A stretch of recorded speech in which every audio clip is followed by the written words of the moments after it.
বন্ধুরা, গৌতম বুদ্ধের শিক্ষা সকলের জন্য। এই গল্পটি তোমার জীবনে একটি নতুন দিক নির্দেশনা দিতে পারে যদি তুমি চেষ্টা করো এবং বিশ্বাস করো। এক সময় এক শহরে এক বণিক তার পরিবারের সাথে বাস করত এবং লবণের ব্যবসা করে তাদের ভরণ পোষণ করতেন। তার পরিবারের স্ত্রী ও দুই পুত্র ছিল। দুই পুত্রের স্বভাব ছিল সম্পূর্ণ ভিন্ন। বড় ছেলেটি ছিল ভীতু ও লাজুক প্রকৃতির, কারো সাথে কথা বলতে দ্বিধাবোধ করত। অন্যদিকে ছোট ছেলেটি ছিল বহির্মুখী ও হাসি খুশি, নিজের মনের কথা বলতে কখনোই দ্বিধা। মানুষ প্রায়শই বড় ছেলেকে বোকা ও নির্বোধ মনে করত এবং তার সরলতার সুযোগ নিত, এমনকি তার জিনিসপত্র কেড়ে নিত। কিন্তু সে ভয়ে কাউকে কিছু বলতে পারত না। ব্যবসায়ী তার বড় ছেলের এই স্বভাবের কারণে খুবই বিরক্ত হতেন। তিনি তাকে অনেকবার বকাঝকা ও মারধরও করেছিলেন, কিন্তু তাতে তার অবস্থার কোনো উন্নত হয়নি, বরং তার আত্মবিশ্বাস আরো কমতে শুরু করছিল। পরীক্ষার সময় ভয়ের কারণে সে প্রশ্নের উত্তর জানা সত্ত্বেও লিখতে পারত না এবং তার শিক্ষা জীবনেও ভালো ছিল না। যখন বড় ছেলে যৌবনে পৌঁছল, বণিক তাকে ব্যবসায়ী যোগ দিতে বললেন। বাবার ভয়ে সে ব্যবসা শুরু করে, কিন্তু তার ভুলগুলোর কারণে ব্যবসায়ীর অনেক ক্ষতির শিকার হতেন। একদিন ব্যবসায়ী অন্য কোনো কাজে শহরে গিয়েছিলেন। সে সময় বড় ছেলে দোকানে বসেছিল। ঠিক তখনই কিছু লোক এসে বড় ছেলেকে বলল যে তার বাবা তাদের পাঠিয়েছেন এবং দোকানে রাখা লবণের বস্তাগুলো তাদের দিয়ে দিতে বলছেন। বণিকের ছেলে সাহস করে তাদের জিজ্ঞাসাবাদ করার চেষ্টাও করল না, কিন্তু তার লজ্জা ও দ্বিধাগ্রস্ততার কারণে সে মনে মনে কথাগুলো বলতে পারছিল না। সে ভাবল যদি সে তাদের লবণ নিয়ে যেতে বাধা দেয় তবে তার বাবা তার উপর রাগ করবে। কিছুক্ষণ পর যখন বণিক শহর থেকে ফিরে এসে খালি দোকান দেখলো, তখন তিনি তার ছেলেকে লবণের বস্তাগুলোর কথা জিজ্ঞাসা করলেন। বড় ছেলেটি নিচু স্বরে বলল যে কিছু লোক এসে তাকে বলছিল যে তার বাবা তাদের বস্তাগুলো শহরে নিয়ে যেতে বলছেন এবং তারা সব বস্তা নিয়ে গেছে। ব্যবসায়ী রেগে গিয়ে তার মাথায় আঘাত করলেন এবং তাকে দোকান থেকে ধাক্কা দিয়ে বের করে দিলেন। তিনি বললেন, তুই বোকা, চিরকাল বোকাই থাকবি। ওরা আমাকে এই বার্তা দিল যে তোকে বোকা বানিয়েছি। তুই আমার জিনিসপত্র দিয়ে আমার বিরাট ক্ষতি করেছিস। আমি তোকে বাড়ি থেকে তাড়িয়ে দিলাম, আর যদি ফিরে আসিস তবে আমি তোকে মেরেই ফেলবো। বড় ছেলেটি এই ভেবে খুবই দুঃখ পেল। তার লাজুক স্বভাবের কারণে সে বাবার কাছে প্রতিবাদ করতে পারল না। সেই সময় ব্যবসায়ীর অনেক ক্ষতি হয়েছিল এবং শহরের সকলে বণিকের ছেলের কথা শুনে হাসাহাসি করছিল। সে আরো বেশি লজ্জিত বোধ করলো এবং ভাবলো তার জীবন আর কোনোদিন স্বাভাবিক হবে না। সে ভাবলো একজন বোকা চিরকাল বোকাই থাকবে এবং এই সমাজে তার মতো মানুষ বেঁচে থাকা সম্ভব নয়। ছেলেটি শহর থেকে বেরিয়ে এসে একটি নদীর ধারে লুকিয়ে রইল। তীরে বসে গভীর জলের দিকে তাকিয়ে সে অনেক কাঁদল। তার মনে হলো তার বেঁচে থাকার আর কোনো মানে নেই। সে ভাবলো আজ সে এই নদীতে ডুবে মরবে। ব্যর্থ জীবনযাপনের চেয়ে তার চেয়ে নিজেকে শেষ করে দেওয়া অনেক ভালো। যখন সে নদীতে ঝাঁপ দিতে গেল, তখন একজন বৌদ্ধ ভিক্ষু তাকে উদ্ধার করে নদী থেকে তুলে আনলেন। বণিকের ছেলে রেগে গিয়ে বলল, তুমি আমাকে কষ্ট দিলে কেন? কেন আমি এই ব্যর্থ জীবন থেকে বেঁচে গেলাম? বৌদ্ধ ভিক্ষু তাকে বোঝালেন যে জীবন একবারই পাওয়া যায় এবং যদি বেঁচে থেকে চেষ্টা করা যায় তবে ব্যর্থতা দূর করে সফল হওয়া সম্ভব। বণিকের ছেলে জিজ্ঞাসা করলো, কিন্তু আমি কিভাবে সফল হব? আমার জীবনে অনেক সমস্যা। আমার লাজুক ও আত্মবিশ্বাসহীন স্বভাবের কারণে আমি বাবার কাছে অপমানিত হয়েছি। এই পুরো পৃথিবী আমাকে বোকা বানাতে চায়। একজন বোকা কি কখনো সফল হতে পারে? তখন বৌদ্ধ ভিক্ষু বলল, তোমার প্রশ্নের উত্তর কেবল আমার গুরুই দিতে পারবেন। চলো, আমি তোমাকে আমার গুরুর কাছে নিয়ে যাব। বণিকের ছেলে প্রথমে কারোর সাথে দেখা করতে রাজি ছিল না। সে তার জীবন শেষ করতে চেয়েছিল, কিন্তু বৌদ্ধ ভিক্ষুর বারবার অনুরোধের পর সে তাদের গুরুর সাথে দেখা করতে রাজি হলো। বৌদ্ধ ভিক্ষু ব্যবসায়ীর ছেলেকে আশ্রমে নিয়ে গেলেন। সেখানে বণিকের ছেলে দেখলো একজন লোক গাছের নিচে বসে ধ্যান করছে। বৌদ্ধ ভিক্ষু বলল, ইনি আমার গুরু গৌতম বুদ্ধ। যুবকটি মাথা নিচু করে সেখানে বসে রইল এবং গৌতম বুদ্ধকে দেখার পর কাঁদতে শুরু করলো।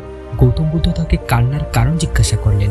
তখন সে বলল, আপনি এখন আমার শেষ আশা। যদি আপনি আমার সমস্যার সমাধান না করেন তবে আমার এই জীবনে কোনো মানে নেই। গৌতম বুদ্ধ বণিক পুত্রের সমস্যা সম্পর্কে জানতে চাইলেন। যুবকটি বলল, ছোটবেলা থেকেই সে লাজুক ও অন্তর্মুখী এবং খারাপ স্বভাবের কারণে মানুষ তাকে বোকা মনে করে। সে বোঝে এবং তার বাবাও তাকে ভালোবাসেন, কিন্তু তার স্বভাবের কারণে তিনি হতাশ। গৌতম বুদ্ধ যুবকটিকে শান্ত করে বললেন, তোমার জীবনের সমস্যা সমাধানের উপর নির্ভরশীল এবং তা খুব সহজেই হতে পারে। যুবকটি বলল, এটা কি সত্যিই সম্ভব? আপনার ব্যক্তিত্ব অসাধারণ হে গুরুদেব, আপনার অনেক শিষ্য আছে, আমিও আপনার শিষ্য হতে চাই। আপনি কি আমাকে আপনার শিষ্য হিসেবে গ্রহণ করবেন? গৌতম বুদ্ধ বললেন, হ্যাঁ অবশ্যই। যুবকটি বলল, ঠিক আছে গুরুদেব, এবার সমাধানটা বলুন যেন আমার জীবনে পরিবর্তন ঘটে। গৌতম বুদ্ধ বললেন, কিন্তু তার আগে তোমাকে আমার কিছু কাজ করতে হবে। যদি তুমি আমার কথা মতো কাজ করো এবং সফল হও, তবে তৃতীয় দিনের পর তোমার জীবন বদলে যাবে। কাল থেকে দিন শুরু হবে, এখনই যাও এবং আশ্রমে বিশ্রাম নাও। পরের দিন সকালে বণিকপুত্র গৌতম বুদ্ধের কাছে গিয়ে প্রথম দিনের কাজের কথা জিজ্ঞাসা করলো। গৌতম বুদ্ধ বললেন, আজ তুমি 10 জন অপরিচিত ব্যক্তির সাথে কথা বলবে এবং তাদের অবস্থা জানাবে এবং সন্ধ্যার মধ্যে আমাকে জানাবে। বণিকপুত্র দ্বিধাগ্রস্ত বোধ করলো, কিন্তু গৌতম বুদ্ধের আদেশে রাজি হলো এবং 10 জন অপরিচিত ব্যক্তির সাথে বাইরে গেলেন। প্রথমে সে কথা বলতে দ্বিধাবোধ করত, অনেকেই তাকে বকাঝকাও করত ও তাড়িয়েও দিত, কিন্তু এটাই তার জীবন পরিবর্তনের একমাত্র সুযোগ ছিল। অবশেষে সে চেষ্টা করলো এবং সন্ধ্যায় যখন সে 10 জন অপরিচিত ব্যক্তির নাম ও তাদের পেশা নিয়ে গৌতম বুদ্ধের কাছে পৌঁছালো, তখন গৌতম বুদ্ধ খুশি হলেন। যুবকটি বলল, সে কাজটি সঠিকভাবে সম্পন্ন করেছে এবং কিছু মানুষ তার বন্ধুও হয়েছে। পরের দিন যুবকটি আবার গৌতম বুদ্ধের কাছে গেল। তখন গৌতম বুদ্ধ বলেন, আজকের কাজ হলো তোমার আশ্রমে বসবাসকারী 10 জন শিষ্যকে জলের ব্যবহার সম্পর্কে শেখাবে। গৌতম বুদ্ধের কথা শুনে বণিকপুত্র হতবাক হয়ে গেল। সে বলল, আপনি আমাকে কি ধরনের কাজ করতে বলছেন? আমি তো ভালো করে পড়াশোনাও করিনি, আমি এটা পারবো না। তখন গৌতম বুদ্ধ বলল, ঠিক আছে, তাহলে আমি তোমাকে সমাধানও বলবো না।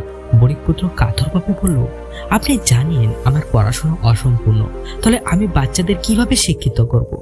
গৌতম বুদ্ধ হেসে বললেন, এখানে শুধু তুমি জানো তোমার শিক্ষা অসম্পূর্ণ, ওরা বাচ্চা।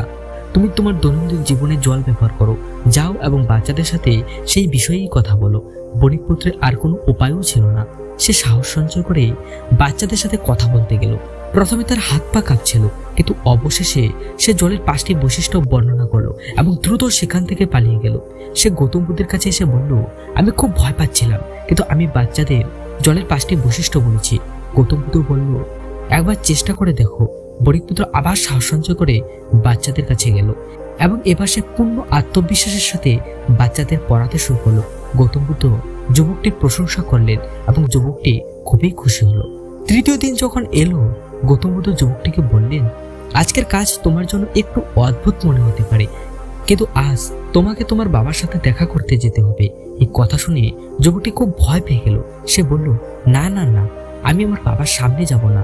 গৌতম বুদ্ধ বললেন, ঠিক আছে, তাহলে আমি তোমাকে কোনো সমাধান দেব না। অবশেষে যুবকটি গৌতম বুদ্ধের কথায় রাজি হলো এবং তার বাবার কাছে গিয়ে ক্ষমা চাইতে এবং আরেকটি সুযোগ দেওয়ার অনুরোধ করতে গেল, যাতে সে নিজেকে বুদ্ধিমান প্রমাণ করতে পারে। যুবকটি অত্যন্ত সাহসের সাথে তার বাবার মুখোমুখি হলো এবং ক্ষমা চাইল। অবশেষে বণিক তার ছেলেকে ক্ষমা করে দিলেন এবং তাকে দ্বিতীয় সুযোগ দিতে রাজি হলেন। বণিকপুত্র গৌতম বুদ্ধের কাছে ফিরে এসে যখন সমাধানের কথা জানতে চাইল, তখন গৌতম বুদ্ধ বললেন, তুমি নিজেই তোমার সমাধান খুঁজে পেয়েছো। তোমার মনে যে ভয়টা বসেছিল সেটাই ছিল আসল বাধা। তুমি কতটা আত্মবিশ্বাসী আর কতটা লাজুক তা কেবল তুমিই জানো, বাইরের জগৎ জানে না। মানুষ কিভাবে নিজেদের উপস্থাপনা করে। তুমি যদি নিজে হও এবং আত্মবিশ্বাসের সাথে কথা বলো, তবে অপরিচিতদের কাছেও তুমি বিশ্বাসযোগ্য হবে। যদি তুমি কারোর সামনে আত্মবিশ্বাসী থাকার ভান করো, তবে কেউ জানতে পারবে না তোমার ভিতরের দুর্বলতা। যুবকটি বুঝতে পারলো গৌতম বুদ্ধ তাকে কি বোঝাতে চেয়েছেন। সে তাকে ধন্যবাদ জানালো এবং প্রতিশ্রুতি দিল যে সে তার শিক্ষা অনুসরণ করবে।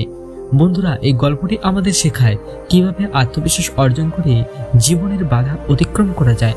ভিডিওটি ভালো লাগলে লাইক করো এবং চ্যানেলটি সাবস্ক্রাইব করতে ভুলবে না।